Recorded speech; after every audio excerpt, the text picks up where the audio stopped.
So, Israel and Palestine and American interests. I like to stay away from covering news stories and stuff like that because I feel like it's kind of a saturated market right now. But this ties in a bit into what I want to talk about. Everybody has a take on it. My take on it is I don't care. Don't confuse that with no empathy. My heart bleeds for these people. Seeing what Hamas has done, and even Israel, it makes my blood boil. I don't have the capacity to care about that more than I can care about East Palestine. What happened to those people, right? I don't have the capacity to care for them because I have so many things I have to care for. My kid coughs a little funny and the universe ceases to exist.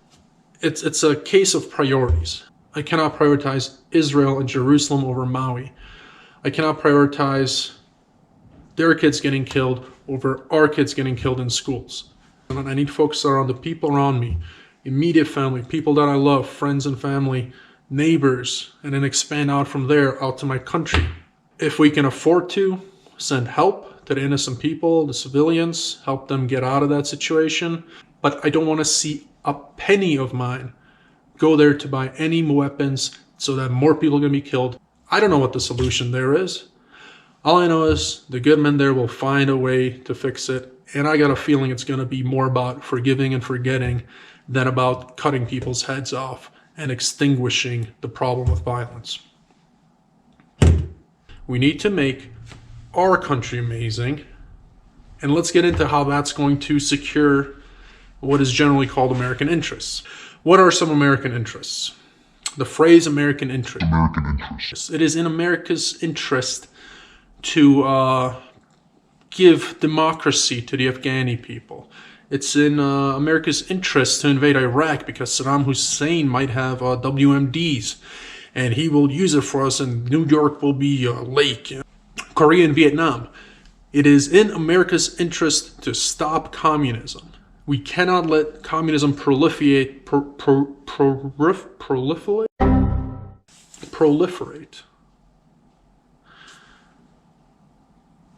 Vietnam and Korea. We must go fight communism there. We cannot let communism proliferate. We cannot let communism proliferate through the world, or else next thing you know, it'll be at our doorstep. Or next thing you know, it'll be at our front door, and it will become communist. And you could say the same as far as economy. It helps our economy that the dollar is as strong as it can be.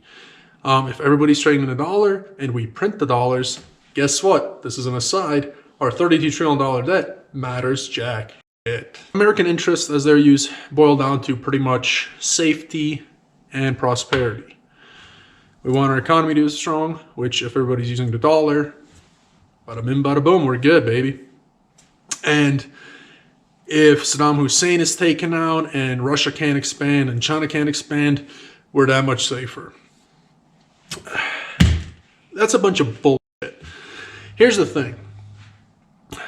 The government securing safety and prosperity for its people is a noble cause. I like American interests. I think it is catastrophic how we're achieving them, though. So how can we achieve the same results, I would argue better, without being a bunch of dickheads running around military bases all over the place pointing guns at everybody? First line, stop being controlling cunts. Okay, this is on every level of government. I think the key to achieving those American interests is step one. We're an individualist country. We're not like China. We're not like Russia, where it's like, forma de Russia. No, none of that bullshit. This country is about the individual. We need to enable and empower the individual, because from that, the country becomes more powerful and better.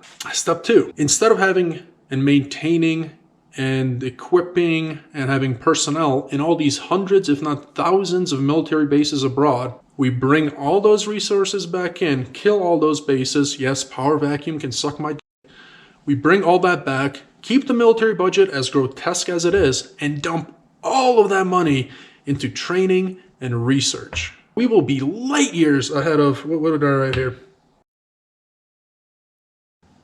how much does it cost for us to maintain these stupid ass military bases? How much of that money could go to veterans and properly treat them?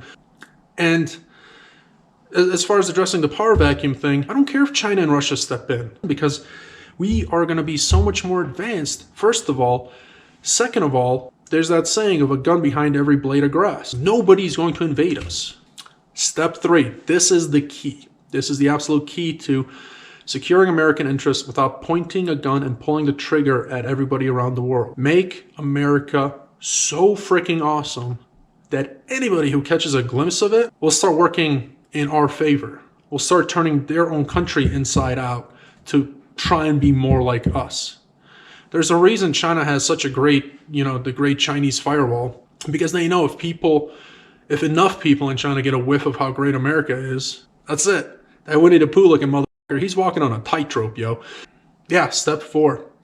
So after you make the country so damn great, step 4, sit back and watch the rest of the world adopt your ways. Watch the rest of the world too busy fighting their own people to fight you.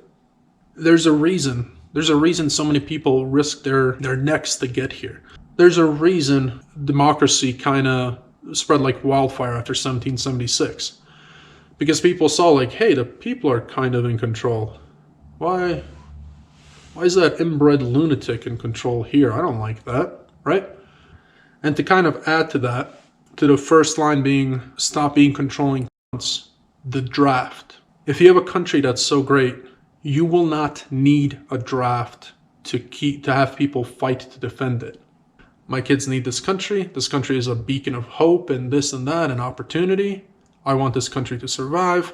Therefore, I will gladly fight. And everybody knows how much farther that goes in a military scenario than having people who are, purposefully getting gangrene or whatever to get out of the fight. Nah, you won't be able to hold us back, yo. You're gonna have a bunch of Captain Americas is what you're gonna have, all right? I'm trying to figure out how to end this video, and the phrase "Let's make America great again" is just too good for this. But you know what? No, I got a better one. Let's make America awesome. Genuinely awe-inspiring. All right, let's do that. It'll get us our safety and prosperity, and the rest will sort itself right. So, thanks for watching, guys, and I'll see you guys next time.